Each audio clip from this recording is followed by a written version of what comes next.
दोस्तों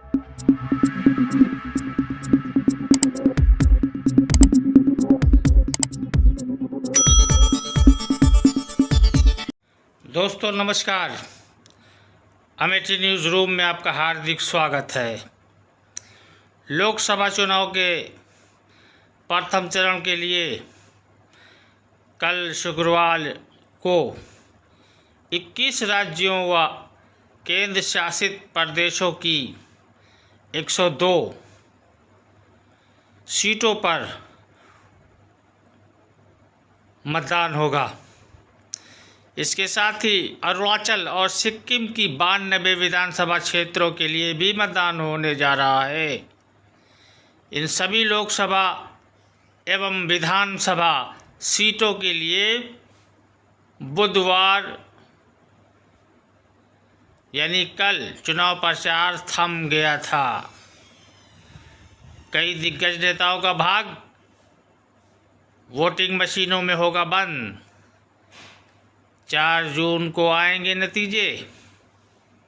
8 केंद्रीय मंत्री, 2 पूर्व मुख्यमंत्री और 1 पूर्व राज्यपाल सहित कई दिग्गज नेताओं का भाग पहले चरण के मतदान के बाद वोटिंग मशीनों में बंद हो जाएगा और 4 जून को नतीजे आएंगे। हालांकि सिक्किम और अरुणाचल प्रदेश विधानसभा के नतीजे 2 जून को ही आ जाएंगे। कहां और कितनी सीटों पर होगा मतदान? पहले चरण में लोकसभा के लिए अरुणाचल प्रदेश की सभी 2, असम की 14, बिहार की 4, छत्तीसगढ़ की 11, मध्य प्रदेश की 6 सीट, महाराष्ट्र की 5, मणिपुर की 2 सीट, मेघालय की सभी 2 सीट, मिजोरम की 1, सिक्किम की 1, नागालैंड की 1, राजस्थान की 12, तमिलनाडु की सभी 39, त्रिपुरा की 1 सीट, उत्तर प्रदेश की 8, लक्षद्वीप की एकमात्र, पुडुचेरी की एकमात्र, उत्तराखंड की सभी 5, पश्चिम बंगाल की 3, अंडमान और निकोबार द्वीप समूह की एकमात्र और जम्मू कश्मीर की 1 सीट पर मतदान होगा।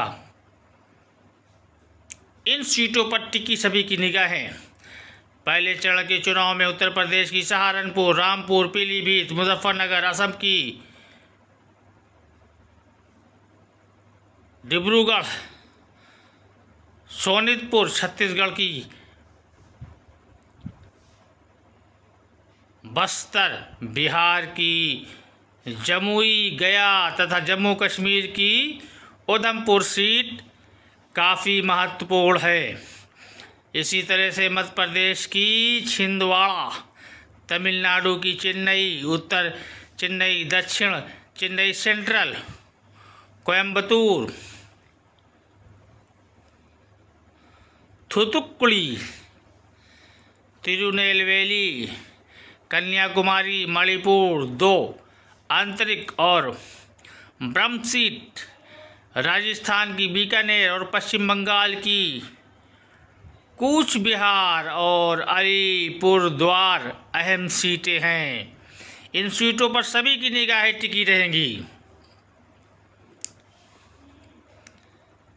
इनको रहेगी जीत की हैट्रिक लगाने की चाह।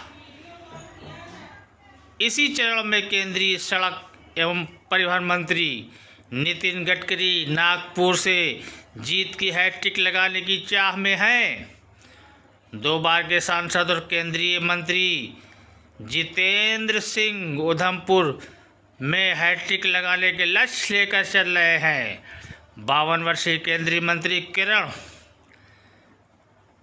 रिजिजू ने 2004 से 3 बार अरुणाचल प्रदेश पश्चिम सीट निर्वाचन क्षेत्र का प्रतिनिधित्व किया है।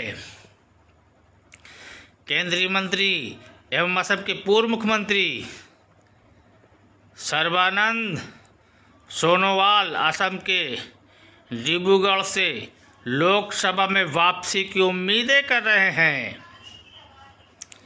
जाट बहुल सीट मुजफ्फरनगर से केंद्रीय मंत्री संजीव बालियान फिर चुनावी मैदान में है।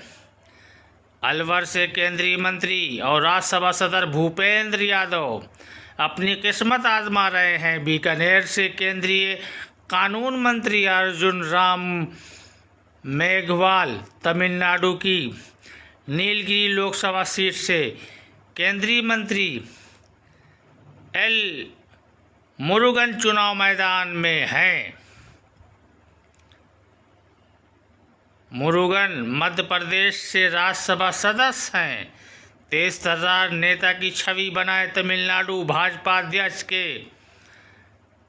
अन्ना मलाई कोयम्बटूर से चुनाव लड़ रहे हैं। शिवगंगा के सांसद कांति चिदम्बरम फिर से चुनाव मैदान में हैं। उनके पिता और कांग्रेस सरकार में मंत्री रहे चिदम्बरम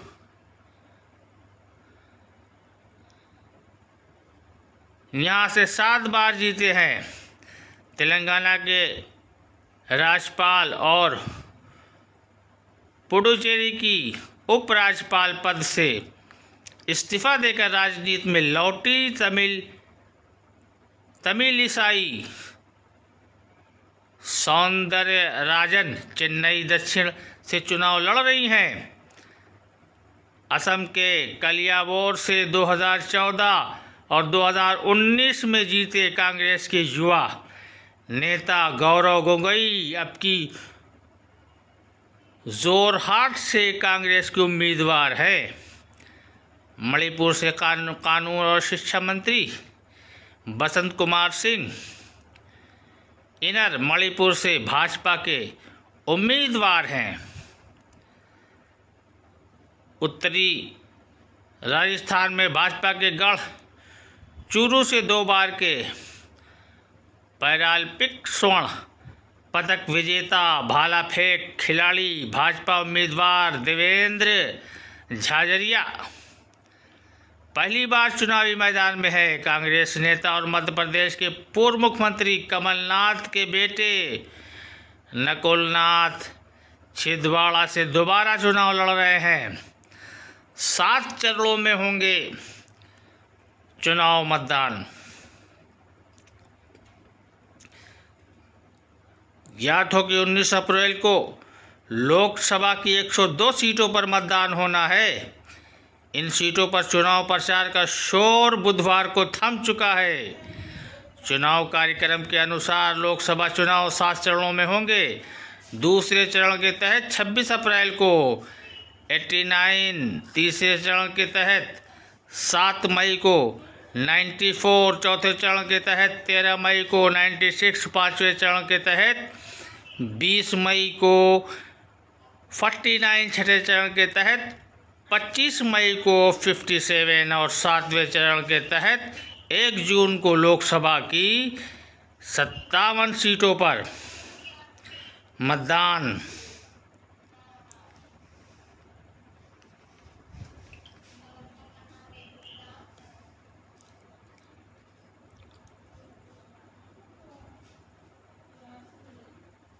होगा।